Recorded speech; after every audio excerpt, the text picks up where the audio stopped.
कि होंडा वाले जस्टिफाई कर रहे थे कि जी ये इसलिए इसकी प्राइस ऐसी है क्योंकि ये गाड़ी सोनाटा को compete करती है। सो प्लीज नो वे, ये गाड़ी सोनाटा को बिल्कुल compete नहीं करती।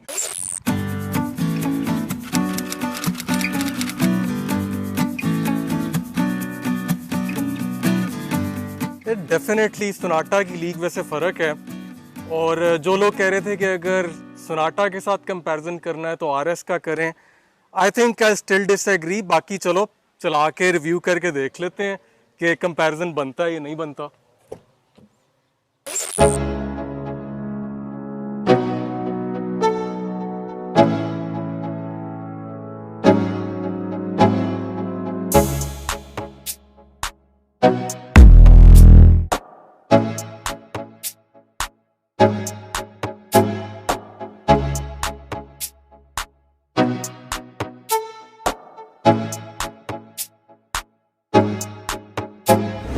अस्सलामुअलैकुम viewers, I am Ali and I am Shahil. और हमारे साथ वो पीछे इस गाड़ी के ओनर बैठे हुए हैं जिनका नाम समर है, और समर की हम होंडा सिविक 11 जनरेशन आरएस आज रिव्यू करेंगे। सबसे पहले बात कर लेते हैं थोड़ी सी वेरिएंट्स की, बिकॉज आप में से काफी लोगों ने पिछला रिव्यू शायद नहीं देखा होगा। बेस मॉडल है विदाउट सनरूफ, उसके बाद ओरियल है, और ये जो गाड़ी है दिस इज आरएस। और जो दोनों दूसरे वेरिएंट्स हैं उनमें जो सबसे मेन डिफरेंस है वो परफॉर्मेंस का है। उन दोनों वेरिएंट्स के साथ जो ट्रांसमिशन है उसको एमसीवीटी का है, which is a slightly older technology. उसकी प्रोबेबली पावर फिगर जो सी है, कैपेबिलिटी वो थोड़ी सी कम है। वेरएज आरएस के अंदर एलएलसीवीटी है, जिसकी के ट्रांसमिशन थोड़ी सी ज्यादा पावर हैंडल कर सकती है। And as a result of that जो एटलस ने क्लेम की है figures, which we don't know किस हद तक ठीक है किस हद तक नहीं है, ये कंपनी क्लेम फिगर्स हैं। 176 हॉर्स पावर और 220 न्यूटन मीटर्स ऑफ टॉर्क जो है ये आरएस की पावर फिगर्स हैं। सो लेट्स सी इसका जो रिजल्ट है, जो इम्पैक्ट है वो क्या है एक्चुअल ड्राइविंग के ऊपर। बिकॉज मैंने और शाहिल हम दोनों ने एक्सटेंसिवली जो पिछले मॉडल की टर्बो है वो भी ड्राइव की है, तो आज हमें एक डायरेक्ट कंपैरिजन उससे भी करने को थोड़ा सा मिल जाएगा। बिल्कुल। तो अली क्यों ना हम शुरू करें इसके जो इस टाइम पे ड्राइविंग इंप्रेशंस हैं, क्योंकि हमने ऑब्वियसली स्पेक्स एंड फीचर्स को तो अभी डिटेल में डिस्कस करेंगे। तो एज अ ड्राइवर जो पहली चीज़ मैंने नोटिस की है वो ये कि इसकी शेयरिंग का रिस्पॉन्स, आई थिंक वो हमने पहले भी बताया था कि इस जनरेशन का ओवरऑल शेयरिंग जो है थोड़ा सा लाइट हो चुका है। It's very precise. वैसे तो आउटगोइंग जनरेशन का शेयरिंग भी बहुत ज़बरदस्त था और इसका मज़ीद रिफाइन कर दिया गया है। तो ये तो वो चीज़ें जैसे ही आप ड्राइवर सीट पे बैठते हैं आप राइट अवे फील करते हैं। अच्छा, आपने जो फील की बात की है, फील को ही लेकर मैं एक चीज और पॉइंट आउट करूं कि इस गाड़ी के अंदर बैठ के मुझे ओरियल के मुकाबले में जो फील है वो काफी डिफरेंट आ रही है, और मुझे वो थोड़ी सी बेहतर लग रही है। आई थिंक उसकी जो मेन वजह है ना वो गाड़ी की जो इंटीरियर कलर स्कीम है ना, ये ब्लैक रूफ लाइनर है, ब्लैक सीट्स हैं। उसके अलावा आप अगर ये पावर विंडो के ट्रिम्स देखो, सॉर्ट ऑफ मिक्स्ड फिनिश है, ग्लॉसी और मैट सा एक बीच में टेक्सचर चल रहा है, और ओवरऑल उसकी वजह से लुक बड़ी अच्छी है। और ये जो दरवाजे की ग्लॉस ट्रिम है ये इसके अगले दरवाजों में भी है, और इनके अंदर एक छोटी सी एम्बियंट लाइट भी आप कह सकते हैं उसको, वो चल रही है। वेयर पिछले दरवाजों में एम्बियंट लाइट नहीं है बट ग्लॉस ट्रिम है। लेकिन ओवरऑल फील जो है गाड़ी की वो इम्प्रूव्ड है इन टर्म्स ऑफ ओरियल, बिकॉज उसका जो बेज इंटीरियर था, लाइट कलर का रूफ लाइनर था, उसकी वजह से गाड़ी में बहुत ज्यादा ना पुरानी फील आ रही थी। इसमें मेरा ख्याल है कलर कोडिंग की वजह से फील थोड़ी सी ओवरऑल बेहतर है। बिल्कुल। और ये जो आरएस वेरिएंट है इसके अंदर आपके पास दो डिफरेंट इंटीरियर कलर ऑप्शंस भी मौजूद हैं। अगर आप चाहें तो रेड सीट्स को भी ऑप्ट कर सकते हैं। ये जो गाड़ी है इसमें इस टाइम पे ब्लैक लेदर सीट्स हैं with red stitching. It's sort of burgundy dark red colour है, ये भी पूरे रेड होते हैं, उसके अलावा सीट्स भी रेड होती हैं। वैसे बाय द वे मुझे तो वो अच्छा लगा है देखने में। अच्छा, अभी हमें आई थिंक थोड़ी सी अब डिस्कशन करनी चाहिए एसी परफॉर्मेंस की, क्योंकि अभी गर्मी है और अगेन आउटसाइड टेम्परेचर जो है वो 42 डिग्रीज को भी एक्सीड कर रहे हैं। तो जो आउटगोइंग सिविक थी उसमें बहुत से एसी से रिलेटेड इश्यूज थे। उसके कंप्रेसर में इशू था, फिर ये था कि अगर बहुत ज़्यादा गर्मी हो तो अक्सर गाड़ियों का एसी काम करना छोड़ जाता था। इस पर्टिकुलर जो जनरेशन है इसमें होंडा ने वाकई इसको मजीद बेहतर किया है, और हमने पहले ओरियल का भी रिव्यू किया था, अब आरएस का भी किया है, और एसी परफॉर्मेंस जो है बहुत जबरदस्त है। जो पिछला मॉडल है उसमें जो एक टिपिकल पेट इशू था वो उसका इवेपोरेटर कॉइल लीक कर जाता था, लेकिन इसका भी ओनली टाइम विल टेल कि क्या मैन्युफैक्चरिंग फॉल्ट्स आते हैं इस गाड़ी में। इसके ऊपर अभी कोई कमेंट नहीं कर सकता, ऑफ कोर्स गाड़ी नहीं है बिल्कुल। सो लेट्स सी, लेकिन इमीडिएटली बैठ के एसी की आपको कूलिंग फील होता है कि थोड़ी सी बेहतर है। और just like the other variants इसमें भी dual zone digital climate control दिया जाता है, विच मीन्स के ड्राइवर और पैसेंजर अपनी साइड का टेम्परेचर सेपरेटली एडजस्ट कर सकते हैं। होंडा सेंसिंग जो है, काफी सारे इसके अंदर मल्टीपल फीचर्स होते हैं, वो कंप्लीट पैकेज है। उसमें से कुछ जो फीचर्स हैं वो शाइल, एक तो आपके पास अडेप्टिव क्रूज है। बिल्कुल, और उसमें एक और जो अच्छी बात है वो ये, जब आप अडेप्टिव क्रूज को एंगेज करते हैं तो जो नेक्स्ट गाड़ी का डिफरेंस है उसको आप चेंज कर सकते हैं। 3 डिफरेंट ऑप्शंस हैं कि आप अगर कम डिस्टेंस रखना चाहते हैं तो वो भी ऑप्शन मौजूद है, और अगर उसे मजीद इंक्रीज करना चाहते हैं तो वो भी आप कर सकते हैं। फिर इसमें लेन कीप असिस्ट भी है। और एक चीज जो मुझे अफसोस हुआ इसके अंदर, एक गाड़ी देख के ऑन रोड RS थी, ब्रांड न्यू गाड़ी थी, अप्लाइड फॉर गाड़ी थी, पीछे से हिट हुई थी। वो जो रिजल्ट है वो इसकी जो इमरजेंसी ब्रेकिंग है, ऑटोनोमस ब्रेकिंग है, वो उसका रिजल्ट है। बिकॉज पाकिस्तान की जो रोड कंडीशंस हैं उनके हिसाब से बड़ा अनप्रेडिक्टेबल होता है। ऑल ऑफ अ सडन कोई चीज आपके आगे आती है, जैसे फॉर एग्जांपल कोई पेडेस्ट्रियन आगे आ रहा है, कोई बाइक अगर आपको कट भी करवा के गुजर गई है, तो नॉर्मल सिचुएशन में पाकिस्तानी ट्रैफिक ने इस तरह की चीजों को हजम किया हुआ है। लेकिन ऑफ कोर्स ये जो सेंसिंग बेस्ड एडवांस सिस्टम्स हैं, इन्होंने पाकिस्तान के हिसाब से तो नहीं स्पेसिफाई किया हुआ इसको, तो वो ये प्रॉब्लम मैंने देखा था बहुत सारी वीडियोस में भी नजर आता था कि गाड़ियां पीछे से हिट हुई हैं। So still that feature is there, but I would recommend you कि आप बहुत ज्यादा अगर रश में गाड़ी यूज कर रहे हैं तो खुद अटेंशन दें और उस सिस्टम को आप ऑफ करके चलाएं। और एक चीज जो कि होंडा ने इसमें से स्किप कर दी है, that is blind spot monitoring system. 10th generation में उसके अंदर लेन वॉच कैमरा हुआ करता था, 11th जनरेशन में ग्लोबली इसके ऊपर लाइट आती है ब्लाइंड स्पॉट मॉनिटरिंग की, जो कि मुझे तो इस गाड़ी में नजर नहीं आ रही। I don't know, may be अगर है और कहीं छुपी हुई है तो वो कहीं से रिसर्च करके ढूंढनी पड़ेगी। और एक और भी जो मिसिंग चीज है, अगेन जो रेयर पैसेंजर्स हैं, ऑल्दो उनकी सीटिंग तो इम्प्रूव की है और उसमें थोड़ा सा आपके पास लेग रूम भी इंक्रीज की है, लेकिन पीछे अभी भी कोई USB पोर्ट नहीं दी है। अगेन इतनी महंगी गाड़ी हो, ये top of the line variant है, इसमें कम से कम आपको अपनी डिवाइसेस को चार्ज करने के लिए USB पोर्ट जरूर देनी चाहिए थी। आपका जो फुल ग्राफिक LCD मीटर है वो मिसिंग है इस गाड़ी के अंदर, वो नहीं दिया गया। उसके अलावा जो नेविगेशन सिस्टम है, इतने ज्यादा पैसे होने के बाद भी जो सिस्टम है वो होंडा वाला, एप्पल कारप्ले वाला सिस्टम नहीं है। तो अगेन एटलीस्ट RS में ये फैसिलिटी होनी चाहिए थी। बिल्कुल, और इसी के साथ जो एज ए ड्राइवर मैं चीज फील कर रहा हूँ जो मिसिंग है वो ये कि इसकी जो सीट एडजस्टमेंट है वो अभी भी मैनुअल है। तो अगेन इतनी कीमत दे के आप अराउंड 7 मिलियन प्लस अब स्पेंड कर रहे हैं और आपको इलेक्ट्रिक सीट्स अगर नहीं दी जा रही, आई थिंक ये तो एक ज्यादती है। और एज अ पैसेंजर भी मैं देख रहा हूँ कि इसकी जो पैसेंजर सीट है वो 10th जनरेशन में भी लोगों को कंप्लेन थी कि बहुत नीची है। इसके अंदर थोड़ी सी बेहतर है, लेकिन अभी भी स्टिल आइट से कि काफी नीचे, इसमें ऑप्शन होनी चाहिए थी हाइट एडजस्टमेंट की। तो अब जो बाकी के डिफरेंसेस हैं मेरा ख्याल है उनकी भी बात कर लेते हैं। Let's start with the exterior. Exterior में इस गाड़ी के ऊपर मल्टीपल ब्लैक ट्रिम्स हैं एडिशनल, जो कि डिपेंडिंग ऑन टेस्ट हो सकता है किसी को पसंद हो सकता है किसी को ना हो।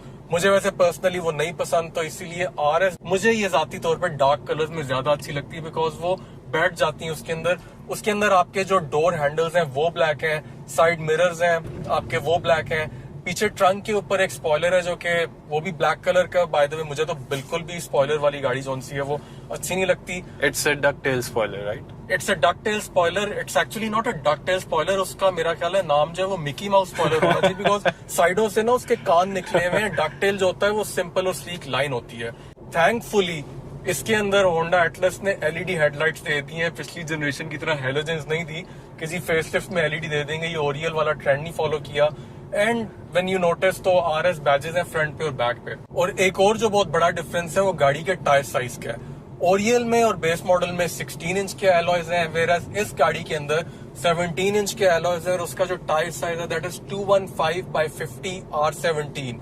याद रहे कि ये टायर साइज एग्जैक्टली वही है जो कि 10th जनरेशन के अंदर था, और ये कैरी ओवर हुआ है पिछली जनरेशन से। बिल्कुल। अच्छा, मैं डिस्कस करना चाहूंगा जो इंटीरियर में अपग्रेड्स हैं RS वेरिएंट में as compared to the earlier variant. तो सबसे पहले तो आपके पास auto dimming rear view mirror भी आ चुका हुआ है, जो कि मेरे ख्याल से ओरियल में भी होना चाहिए था, लेकिन चले अभी उस डिबेट से हट जाते हैं। फिर उसके अलावा आपके पास पैडल शिफ्टर्स भी मौजूद हैं इस वेरिएंट में, जो कि आउटगोइंग जनरेशन टर्बो में भी मौजूद थे और इसमें भी वो कैरी फॉरवर्ड किए गए हैं। जो हेडलाइट्स हैं वो भी ऑटोमेटिक हैं, विच मीन्स के जैसे ही उसमें लाइट सेंसर एक लगा हुआ है, जैसी लाइट कम होती है तो वो खुद ब खुद ऑन हो जाती है और उसे ऑफ रखने की भी ऑप्शन मौजूद है।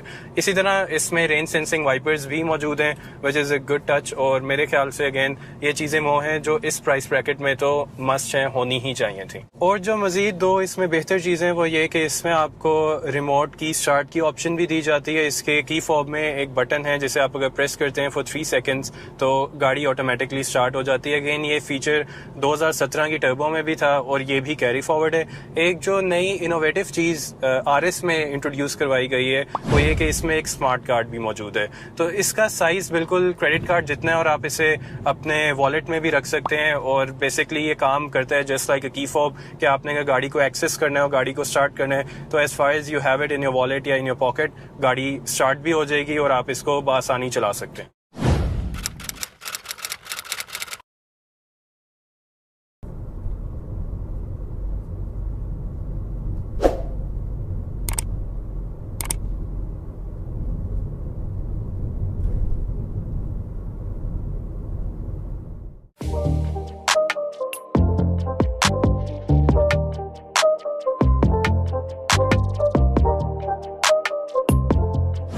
सो व्यूअर्स, अब ऑब्वियसली आप लोग ये भी जानना चाह रहे होंगे कि इस गाड़ी का कंफर्ट कैसे है, स्पेशली वो लोग जो अभी 10th जनरेशन सिविक यूजर्स हैं और वो मूव करना चाह रहे हैं टुवर्ड्स न्यू जनरेशन।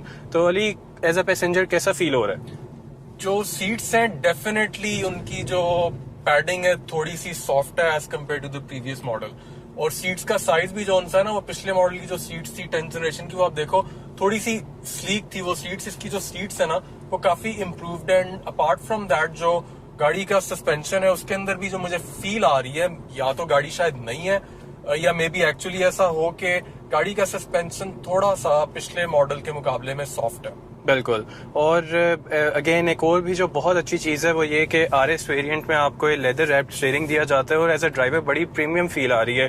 तो ये भी एक फ़र्क है between the Oryol and RS variant. और जो एक और इम्प्रूवमेंट है एज अ पैसेंजर वो ये है कि इसका जो रेयर लेग स्पेस है वो 10th जनरेशन के मुकाबले में थोड़ा सा इम्प्रूव्ड है। ये चीज हमने अपने जो फर्स्ट लुक रिव्यू था उसमें भी मेंशन की थी, हमने ओरियल के रिव्यू में भी मेंशन की थी। एज अ पैसेंजर इस गाड़ी की जो केबिन है वो थोड़ी सी आपको स्पेशली इन द बैक आपको रूमी लगती है। एट द फ्रंट अगर आप अगेन हमारा ओरियल वाला रिव्यू देखें तो विंड स्क्रीन चूंकि थोड़ी सी करीब आई है तो थोड़ा सा वो आपको स्लाइट सफोकेशन की फील आ सकती है, बट विड्थ वाइज केबिन जोन सी है वो बड़ी है as compared to the previous model. बिल्कुल। और अब एक आई थिंक हमें थोड़ी सी डिस्कशन कर लेनी चाहिए इसकी फ्यूल एवरेज की भी, क्योंकि वो भी आपके डिसीजन मेकिंग प्रोसेस में एक बहुत सिग्निफिकेंट रोल अदा करेगा।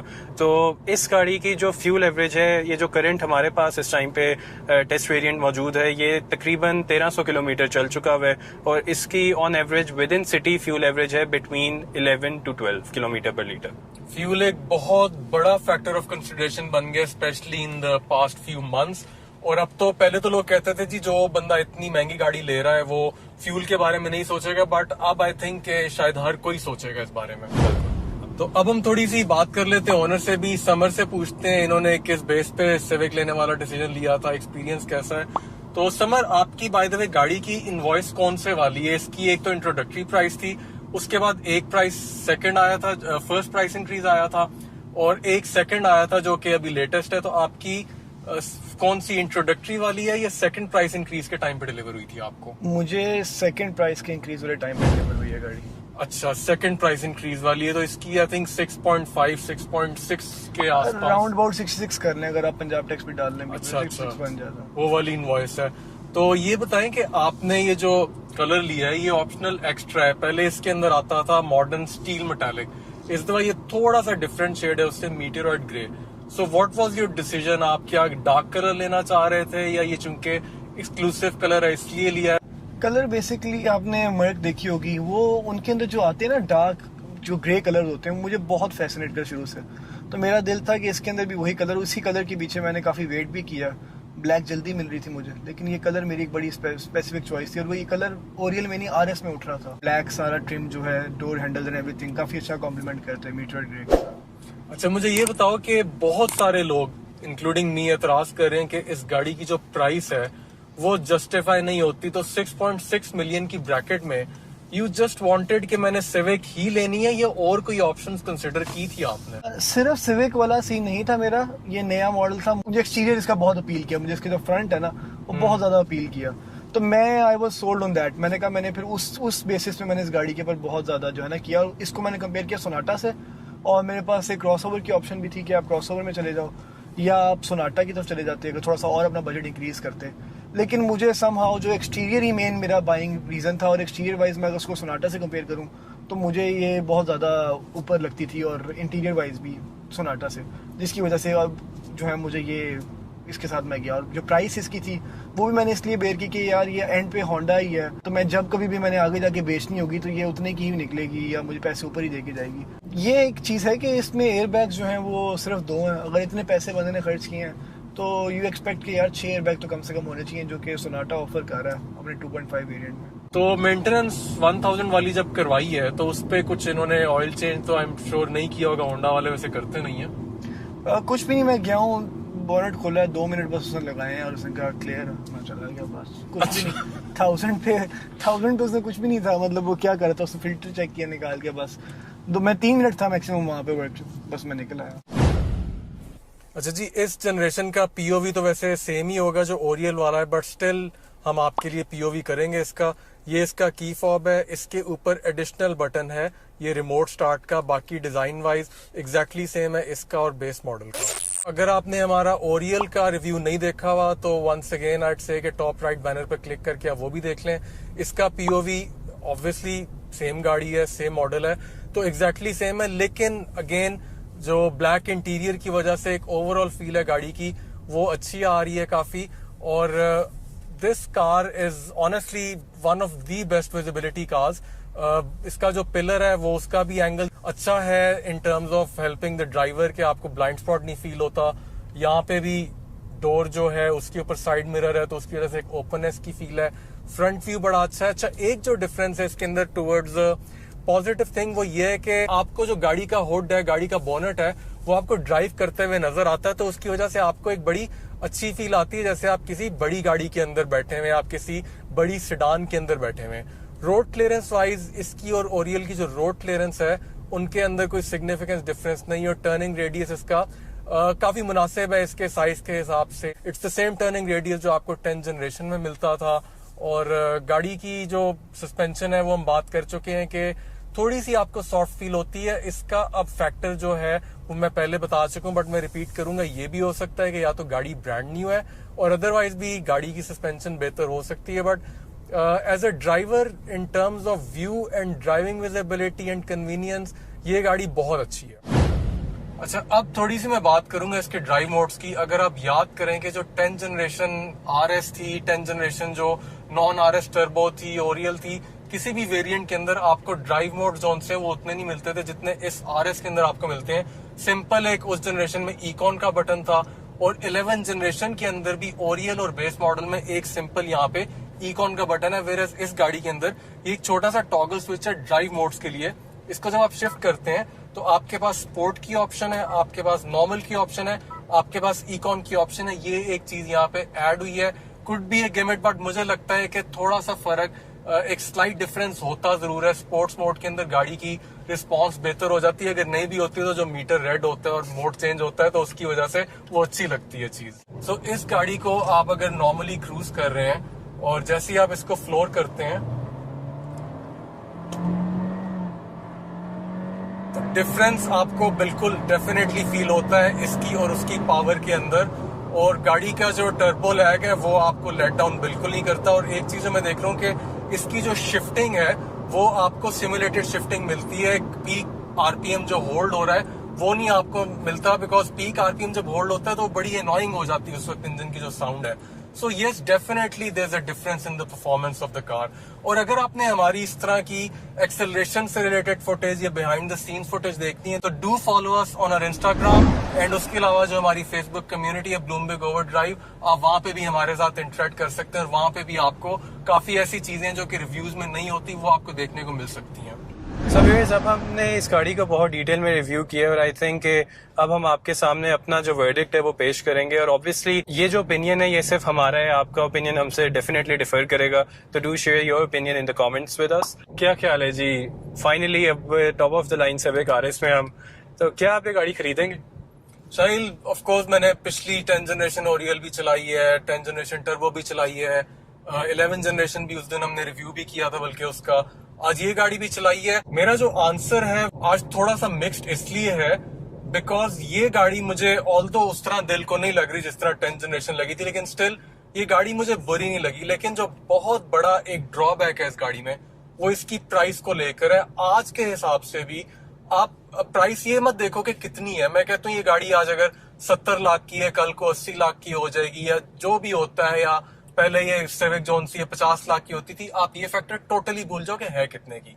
आप कंपेयर करो इसको, और अगर मैं कंपैरिजन करता हूँ तो जितना इस गाड़ी का प्राइस कैप बनता है, फॉर इंस्टेंस आप देख लो अगर इवन सोनाटा 2.5, सोनाटा 2.0, या अगर आप टोयोटा पे आ जाओ, करोला पे आ जाओ, ऑल्दो एक पुरानी जनरेशन है, लेकिन आप ये भी देखो कि उनको जो प्राइस कैप मार्जिन इंक्रीज करने के लिए मिला है वो होंडा की वजह से मिला है, बिकॉज इन्होंने जो प्राइस रखी है मेरी नजर में ये गाड़ी एटलीस्ट 5 से 6 लाख अपनी वर्थ से ज्यादा ओवर प्राइस्ड है। लेट्स एडमिट कि ये गाड़ी वैल्यू फॉर मनी बिल्कुल नहीं बनती इस वक्त। बिल्कुल वैल्यू फॉर मनी तो चले एक चीज है, द प्रॉब्लम इज कि आप अगर आज इस गाड़ी को बुक करवाने जाएंगे तो जब आपके सामने 10 से 12 महीने का बुकिंग टाइम रखा जाएगा तो आप डेफिनेटली डिस्करेज होंगे कि आप ये गाड़ी परचेज करें। जिससे होता क्या है, मार्केट में फिर एक ट्रेंड बनता है कि लोग ऑन देने पे मजबूर हो जाते हैं, क्योंकि वी नो कि एवरी 2 to 3 months सिविक की प्राइस में तो इंक्रीज आ ही रहा है। ठीक है, तो ये एक ट्रेंड है जो बहुत ही गलत मार्केट में सेट हो रहा है और इस प्रेसिडेंट को हमने खत्म करना है रादर देन कि हम इसे इनकरेज करें। और दूसरी बात जैसे अली ने की कि जो बाकी इसके कंपेटिटर्स हैं, regardless being an older generation, Elantra, Corolla Grande, उन दोनों ने भी यही किया है कि प्राइस इंक्रीज तो वो हो ही जा रही है।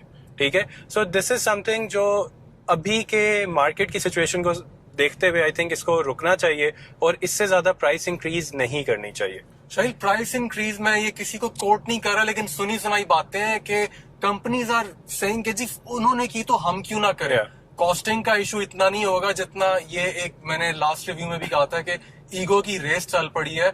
और प्रीमियम वाली बात जो शाहिल ने आपको की है, let me tell you one thing for sure कि आप लोग जो इतना ज्यादा प्रीमियम देते हैं गाड़ियों के ऊपर, कंपनीज प्राइस इसीलिए कंफर्टेबली बढ़ाती हैं बिकॉज द थिंग ये बंदा 5-6 लाख रुपए और दे सकता है तो ये 5-6 लाख रुपए हम भी बढ़ा लेते हैं, हमारा फायदा हो जाएगा। So please don't fall into this race. देखें पाकिस्तान की टोटल जो कार प्रोडक्शन है, अगर आप प्रीमियम दें या ना दें वो सेम रहनी है। सो काइंडली इस चीज को आप प्रमोट ना करें। बिल्कुल, खैर ये तो था हमारा ओपिनियन। अपना ओपिनियन भी हमसे प्लीज आप शेयर करें in the comments below and will see you in the next video. Till then, अल्लाह हाफिज। अल्लाह हाफिज।